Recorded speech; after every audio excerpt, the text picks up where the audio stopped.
Anhedonia dalam perspektif fenomenologi adalah kondisi ketika dunia yang kehilangan resonansinya. Fenomenologi adalah cabang filsafat yang berusaha memahami bagaimana dunia tampil dalam kesadaran kita, bukan sebagai objek luar yang ada begitu saja, melainkan sebagai sesuatu yang selalu dihidupi, dialami, dan diinterpretasi.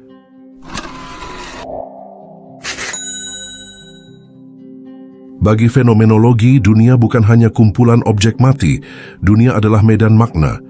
Setiap benda, orang, tempat, aktivitas, semuanya memiliki resonansi emosional dan arah keinginan. Sebagai contohnya, sebuah kafe bukan hanya sekadar bangunan, ia adalah tempat yang mengundang kita untuk bersantai, ngobrol, menikmati aroma kopi. Sebuah lagu bukan hanya getaran udara, ia adalah pemanggil nostalgia ataupun pembawa semangat. Dengan kata lain, kita tidak berhadapan dengan benda netral, melainkan dengan dunia yang penuh panggilan, tawaran, dan resonansi emosional. Dan anhedonia sebagai bentuk dari kehancuran resonansi. Dalam anhedonia, struktur ini runtuh. Dunia tetap ada tetapi kehilangan daya tariknya. Fenomenologi anhedonia adalah fenomenologi tentang dunia yang membeku. Objek-objek eksternal tetap tampil, namun tampil sebagai hampa, netral hingga tak berwarna. Musik tetap berbunyi, tapi tidak menyentuh apapun di dalam jiwa.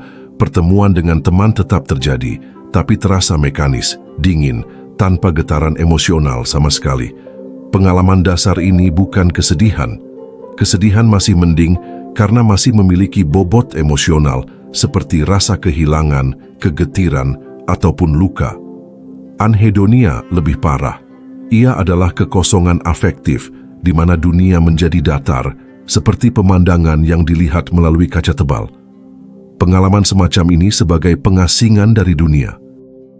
Dalam fenomenologi modern, tubuh bukan hanya alat melainkan medium cara kita mengakses dunia.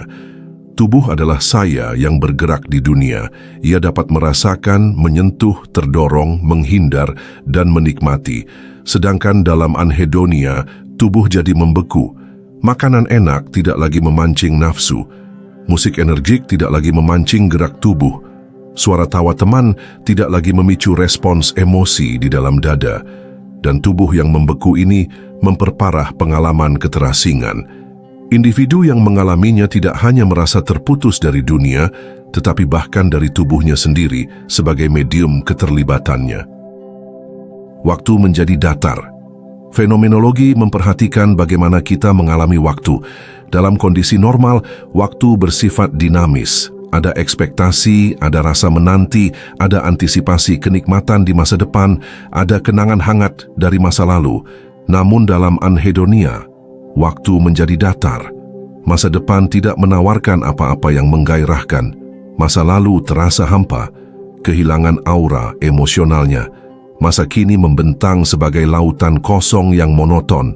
Fenomenologi anhedonia adalah fenomenologi tentang waktu yang kehilangan iramanya. Kondisi di mana waktu tetap berlalu, tetapi tidak dihidupi. Lebih jauh lagi, anhedonia bukan sekadar perubahan suasana hati. Ia adalah krisis eksistensial. Jika seluruh dunia tampil sebagai tawaran makna dan kenikmatan, anhedonia menghancurkan kemampuan untuk merespons tawaran itu. Hubungan eksistensial individu dengan dunia menjadi runtuh. Individu bukan hanya merasa sedih, ia bahkan merasa bahwa dunia sudah tidak layak dihidupi. Anhedonia bisa dipandang sebagai bentuk radikal dari keterlemparan ke dunia yang absurd, sunyi, dan tanpa daya tarik intrinsik. Anhedonia dan nihilisme. Ketika dunia kehilangan segala maknanya. Nihilisme adalah keyakinan bahwa tidak ada makna, tujuan, atau nilai yang inheren di dunia ini. Nietzsche mendefinisikan nihilisme sebagai ketiadaan jawaban terhadap pertanyaan dari mengapa. Ketika struktur kepercayaan lama runtuh, manusia berhadapan dengan dunia yang kosong, dunia tanpa jaminan makna. Ada dua bentuk utama nihilisme.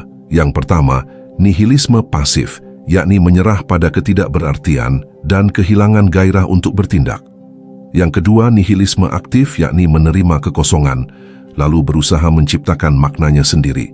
Anhedonia sebagai nihilisme afektif. Biasanya, nihilisme adalah proses intelektual di mana seseorang merenungkan, mempertanyakan, lalu menemukan kekosongan. Namun anhedonia adalah nihilisme yang muncul bukan dari pikiran, melainkan dari tubuh dan afeksi. Bukan karena seseorang membaca filsafat lalu kehilangan makna, tetapi karena perubahan biologis menghancurkan kemampuan dasar untuk merasakan makna. Dengan kata lain, anhedonia adalah nihilisme yang tidak perlu dipikirkan, ia langsung dialami.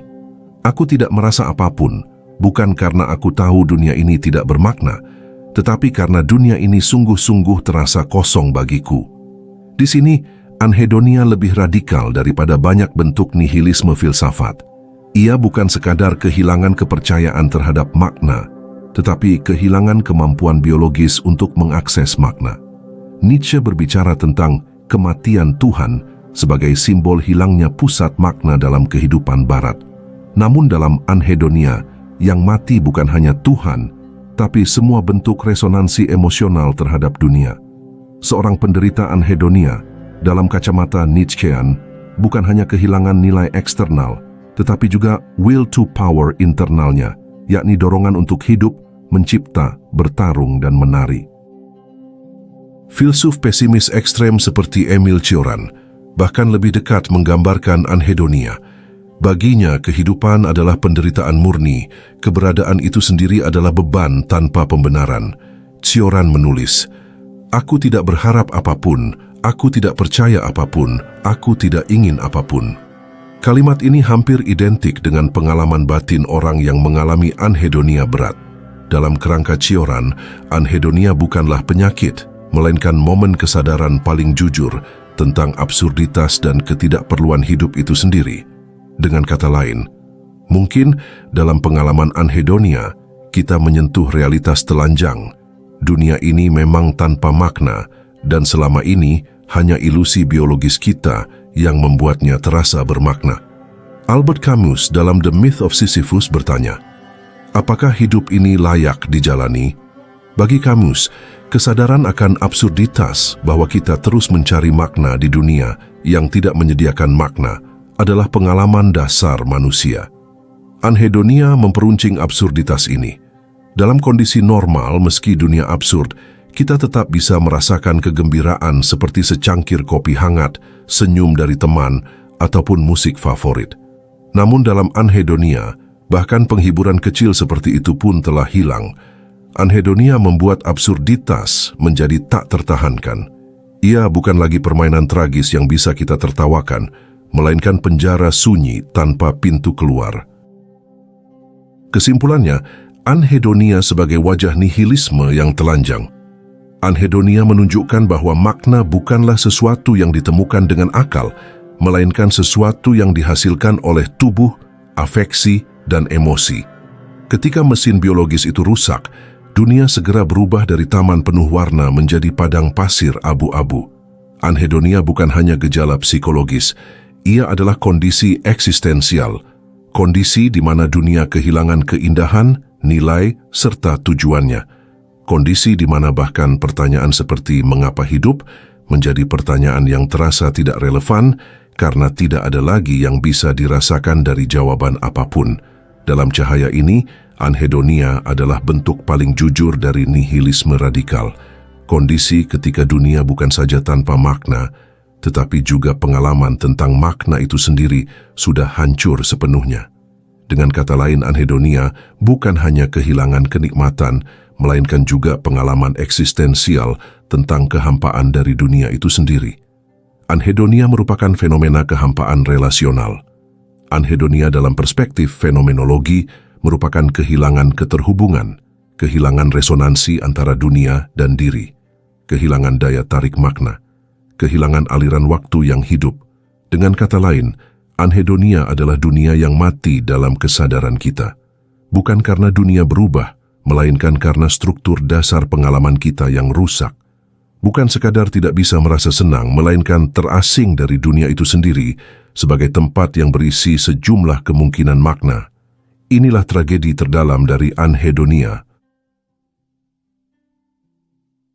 Baiklah kalau begitu seperti biasa, terima kasih sudah menyimak sampai sini.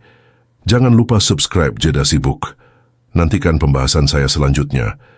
Saya, si ganteng nan tampan Fernando Widono. Sampai jumpa.